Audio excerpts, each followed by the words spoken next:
Gracias, compañera, muchas gracias, pues aquí también acompañando al doctor, a nuestro secretario de Formación Política, el doctor Enrique Dussel. Gracias, primero agradecer también a todas las compañeras y compañeros que nos están siguiendo de manera virtual, pero que nos acompañan en el trabajo cotidiano, en el trabajo de todos los días, no solamente en la Secretaría Nacional, también en las secretarías estatales, pero también en las diferentes instancias del partido, que están haciendo todos los días un poquito más para poder, como dices tú, hacer una transformación de fondo en función de todas estas negatividades, ¿no?, que nos surgen y a las que estamos enfrentadas.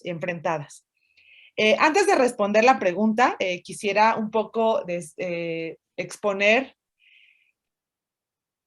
qué sentido tiene la formación política. Bueno, el siglo XXI nos trajo una primera oleada de gobiernos progresistas en América Latina.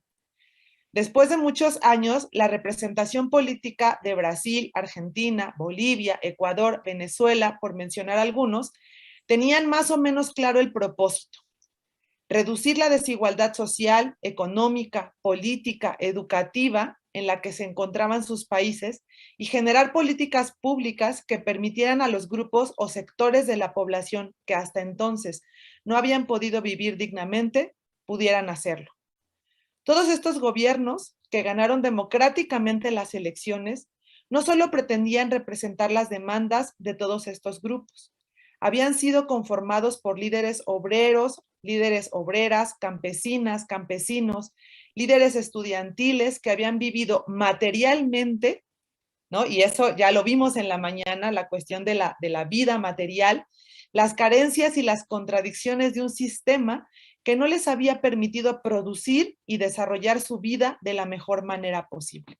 Y ahorita tú hacías referencia a la compañera Francia Márquez en Colombia, ¿no? Hace unos días, vi en las redes una entrevista que le hacían, ¿no? Una entrevista medio sesgada, en donde le preguntaban, ahora que ya es vicepresidenta de Colombia, va a tener la oportunidad de poder ocupar la residencia de la vicepresidencia, ¿no? La pregunta era, ¿no? Ahora sí va a poder vivir, tener una vida sabrosa. Y ella le respondió de una manera muy tenaz diciendo, pero es que aquí habría que considerar qué estás entendiendo tú por sabroso, porque lo que nosotros estamos entendiendo desde la negatividad, desde el ser mujer, afro, ¿no?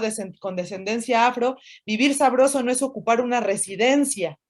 Vivir sabroso es poder vivir con seguridad, poder desarrollar mi vida de la mejor manera posible, ¿no? Entonces, justo a esa referencia me estoy acercando.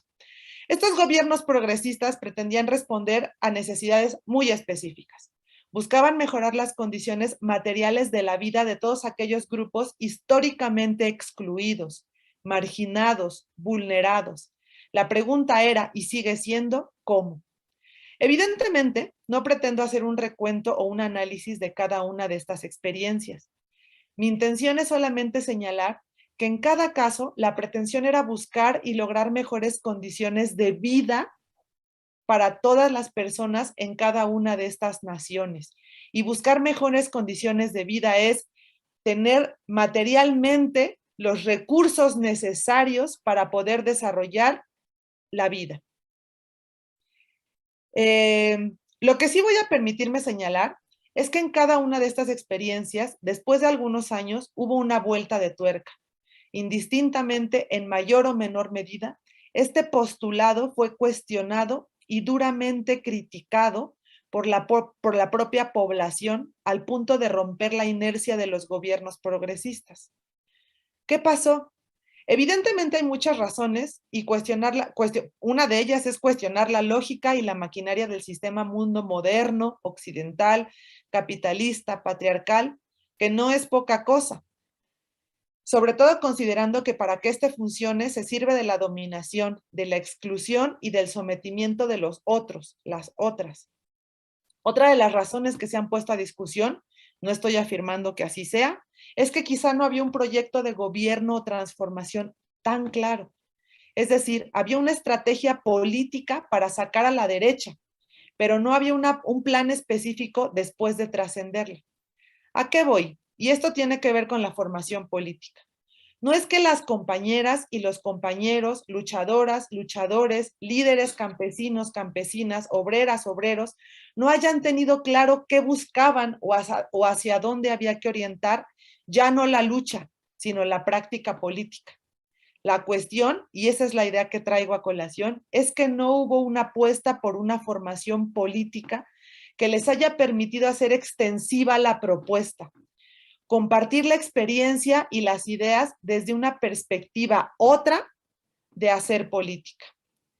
La idea de la formación política no es convencer, sino consentir y construir una propuesta de transformación. Esto es lo que nosotros pretendemos desde el partido y desde la secretaría y desde las diferentes instancias de formación política. La idea es aportar a la construcción ideológica de la construcción de un país que pueda generar oportunidades de vida, de desarrollo de la vida material, de la vida digna de todas y todos.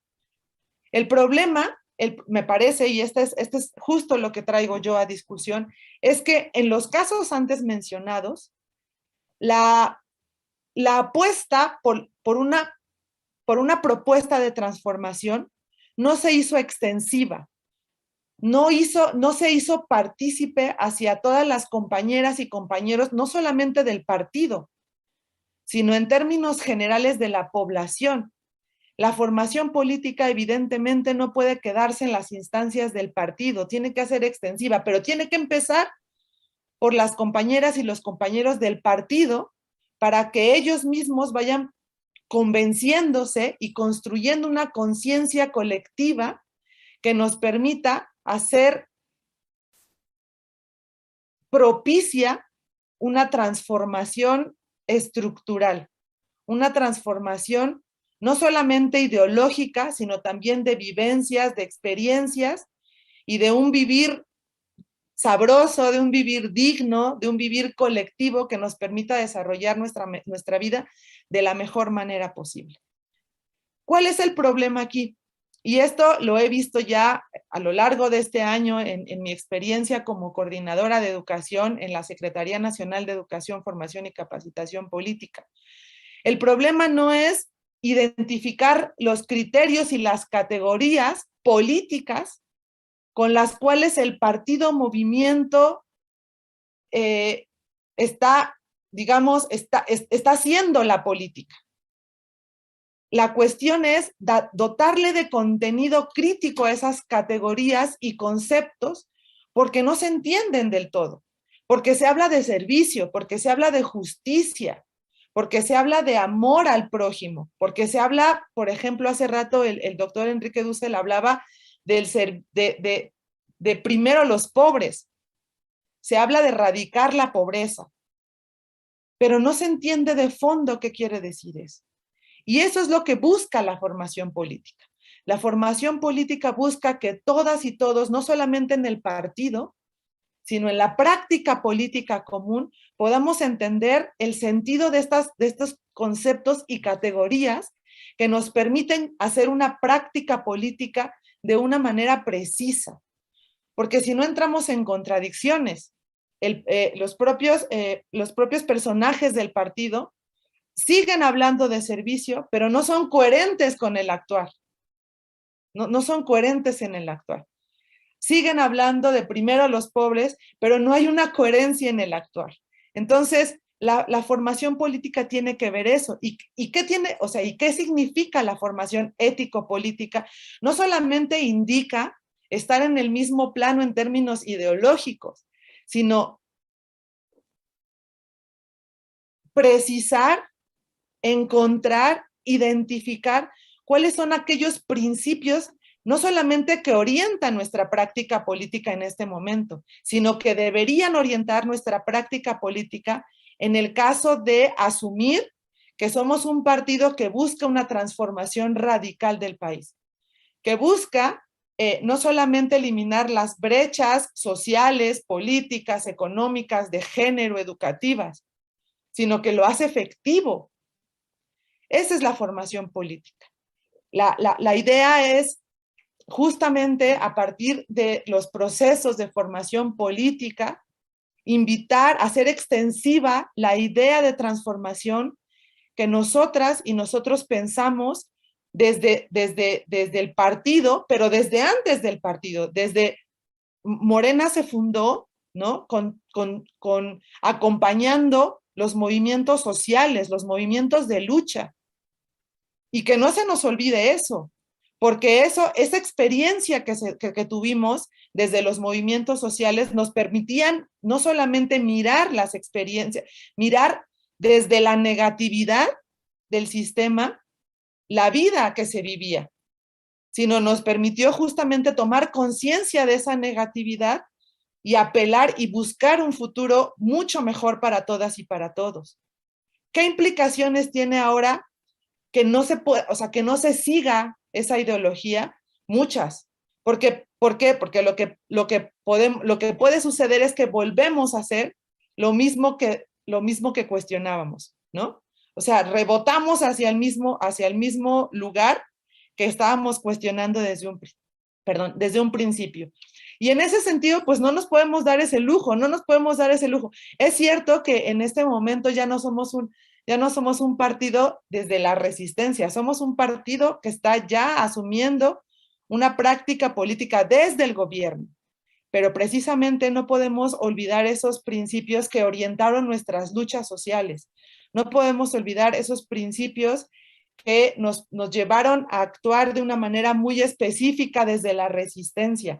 Ahora, ¿no? Como gobierno, necesitamos volver a reorientar esos principios, necesitamos volver a reorientar esa práctica política, y la formación política tiene que ver con eso. La formación política tiene que ver con no olvidar aquello que nos hizo buscar un lugar en el gobierno, buscar un lugar en el poder, y no en el poder como dominación, en el poder como servicio, en el poder como la representación de esas demandas de los grupos vulnerables, de los grupos que no estaban siendo atendidos. Entonces, la idea no solamente tiene que ver con la idea de la formación política no tiene que ver solamente con una idea de seguir cuestionando las prácticas neoliberales o el sistema neoliberal, sino con mirar cómo lo podemos atacar desde una práctica política muy concreta, desde una experiencia del partido muy concreta. Entonces, me parece que la necesidad de una formación política versa en ese sentido. Yo creo que uno de los errores más grandes, y eso lo digo a título personal, uno de los errores más grandes que cometieron los gobiernos progresistas que nos antecedieron y que, bueno, ahora pues están regresando porque se dan cuenta de que no hubo una restitución del daño con volver a los gobiernos neoliberales, pues fue que no se atendió una formación política. Y en ese sentido, pues a mí sí me gustaría pues instar la necesidad de una formación política en el partido en este momento de nuestra vida política. ¿Por qué? Porque no podemos olvidar estos principios, no podemos dejar de lado aquella experiencia que nos hizo llegar al gobierno y tomar el poder como servicio. No podemos dejar de lado, ¿no? Y vaciar de contenido todas estas categorías que fundaron, ¿no? Que constituyeron y que siguen constituyendo la ideología del partido, porque nosotros podemos seguir hablando de servicio, podemos seguir hablando del buen vivir, podemos seguir hablando de los pobres o de primero los pobres, podemos seguir hablando de todo eso, pero cuando no hay contenido, cuando no le damos contenido a esas categorías, pero peor aún, cuando no le damos sentido a esas prácticas políticas, cuando no hay coherencia entre lo que se dice en los estatutos y lo que se hace en la práctica política, se pierde todo sentido de la ética. Por eso hay la necesidad de una ética política. Y en ese sentido, pues, por eso me gustaría de verdad instar a las instancias correspondientes del partido a que, en lugar de obstaculizar, faciliten los proyectos de formación política, porque solamente con un proyecto de formación política fortalecido, con un proyecto de formación política que nos permita consentir, no convencer, consentir con las y los militantes, con la ciudadanía, el proyecto de nación que queremos y los principios que orientan ese proyecto de nación, es que vamos a poder hacer una verdadera transformación, no antes. Esa sería mi participación. Muchas gracias.